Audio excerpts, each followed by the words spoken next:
le laboratoire américain Moderna se lance dans un vaccin contre le sida. Et la technologie employée, c'est la même que le Covid, c'est l'ARN messager. Expliquez-nous. Oui, vous savez, on travaille depuis longtemps en réalité sur cette technologie de ARN messager. Ça veut dire acide ribonucléique messager. Et donc, ce sont deux chercheurs de l'Institut Pasteur qui ont même découvert cette technologie en 1961. Mais c'est seulement dans les années 90 que cette technologie a fait la preuve vraiment de son efficacité sur les souris. Ça a commencé comme ça. Depuis les années 90, donc. Et après ça, on l'a un peu délaissé. Alors, on l'a délaissé parce que finalement, c'était l'ADN qui était, on va dire, le tout puissant. C'était sur cette technologie-là qu'on travaillait. Ça donnait davantage de résultats. L'ARN, c'est plus fragile, on va dire. Donc, les résultats étaient souvent moins probants. Mais finalement, avec le Covid-19, eh bien, l'ARN est revenu finalement sur le devant de la scène, puisqu'on a pu mettre en place un vaccin dans un temps véritablement record. Et du coup, eh bien, on voit que cette technologie, elle est porteuse d'espoir, comme nous le prouve Moderna, en mettant au point en ce moment donc, un vaccin contre le sida à base de cette technologie ARN messager. Donc cette semaine, c'est la phase 1, c'est ça, d'essai clinique pour tester ce vaccin contre le virus du sida. Ça, c'est une première ? C'est une première, vraiment, ça démarre justement cette semaine. C'est le premier essai clinique mené sur des humains pour ce vaccin. L'étude, elle va concerner un échantillon de 56 patients en bonne santé, âgés de 18 à 50 ans. Donc non infectés par le VIH, c'est important non de infectés, c'est important de le dire, effectivement. Elle va durer longtemps, ça va continuer jusqu'en 2023. Il faut vraiment regarder attentivement tous les effets secondaires possibles, évidemment, de ce vaccin et surtout voir si la réponse immunitaire des patients est la bonne. En plus, ce qui est encourageant dans cette étude qui est menée, dans cet essai qui est mené, c'est que vous savez que l'ARN messager est efficace contre les virus mutants, les virus variants, et justement, eh bien, le VIH, il a souvent muté. Donc, on peut se dire qu'on a des espoirs vraiment que le vaccin puisse être adapté. Un succès. Ouais. Voilà. Bon, effectivement, ça fait du bien d'avoir ce genre de bonnes nouvelles. Le sida, et on a peut-être trop tendance encore à l'oublier, qui continue à faire des milliers de morts à travers le monde. Oui, tout à fait. Aujourd'hui, donc, il y a quand même encore 38 millions de personnes qui sont infectées par ce virus dans le monde. On a 2 millions de nouveaux malades chaque année. Encore 690 000 personnes qui en meurent. C'est important, c'est considérable.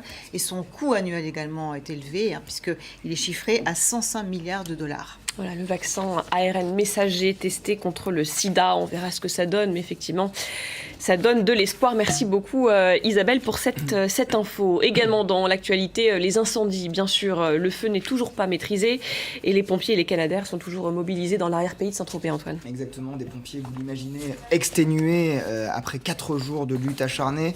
Ils restent vigilants, ces pompiers, aujourd'hui, face au feu dans le Var qui a brûlé plus de 7000 hectares de forêt depuis le début de la semaine. Guillaume Woznicka, est-ce qu'on peut espérer que les conditions météo dans les prochaines heures et les prochains jours vont aider les pompiers ? Oui, alors c'est vrai que le vent a faibli par rapport aux heures précédentes. Il s'agit maintenant d'un phénomène de brise marine. C'est assez classique en Méditerranée à cette saison, c'est-à-dire qu'avec la température qui augmente en cours de journée, le vent a tendance à se réactiver. Mais il reste relativement faible. Il est tombé la nuit dernière, autour de 5 km/h. Il va reprendre donc en cours de matinée cet après-midi, à l'image de ce qui s'est passé hier, aux alentours de 20-30 km/h. Le problème, c'est son orientation assez variable par rapport à la position de cet incendie qui se situe à l'ouest du golfe de Saint-Tropez et au nord de la Côte des Morts. C'est bien que le vent, il peut à la fois venir de l'est, du sud et du sud-ouest. Et cette orientation variable complique donc le travail des pompiers. Et puis l'autre paramètre, c'est le retour du Mistral attendu en fin de week-end à partir de dimanche après-midi et surtout pour la journée de lundi. Un vent donc là qui sera plus sec et aussi plus fort puisque les rafales pourraient dépasser les 50 à 70 km/h avant le renforcement du vent. C'est donc l'orientation variable qui complique le travail des pompiers. Encore du vent, donc d'où l'inquiétude des autorités. Merci beaucoup Guillaume. Dans l'actualité également, il y a le retour d'un 3e avion de rapatrié de Kaboul. Il est arrivé hier à Roissy, Antoine. Avec à son bord environ 200 passagers, parmi lesquels des ressortissants français et une large majorité d'Afghans exfiltrés de Kaboul. Et alors que les talibans ont pris le pouvoir depuis quasiment une semaine, eh bien nous avons rencontré l'ambassadeur d'Afghanistan à Paris. Il craint évidemment aujourd'hui pour la situation des femmes dans son pays. Écoutez-le.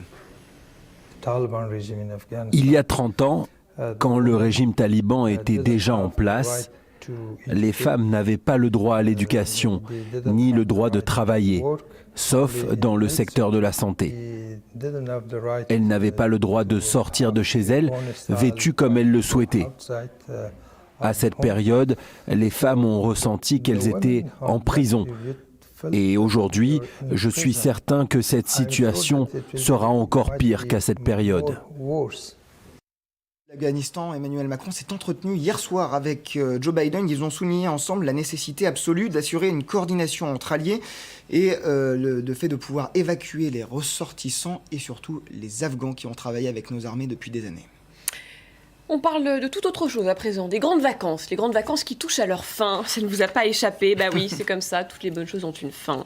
Sauf Émilie qui part d'ailleurs demain, qui a cette chance. Oui. Voilà. Merci Julie. Et voilà, je suis contente pour vous. On va faire Je reprends. le bilan. Non, je viens vers vous. On va D'accord, faire très avec bien. vous Très le bien. bilan touristique de cet été. On a déjà des petites tendances. Exactement, une saison touristique qui a été plutôt bonne malgré la situation sanitaire. Elle a même été meilleure qu'en 2019, surtout en bord de mer. En revanche, les grandes villes, elles, sont restées plutôt vides cet été. Le détail avec Pierre Galassio et Thomas Rolnik. Le grand gagnant de cet été, c'est le camping. Plus 15% de fréquentation par rapport à 2019. Du jamais vu selon les chiffres du numéro 1 du secteur. Ce camping proche de Royan affiche par exemple complet jusqu'à la fin du mois. Les équipes sont là, les vacanciers sont là, c'est top. Une hausse de fréquentation. Il manquerait plus que le soleil et la chaleur. Des campings pris d'assaut surtout près des côtes méditerranéennes et atlantiques.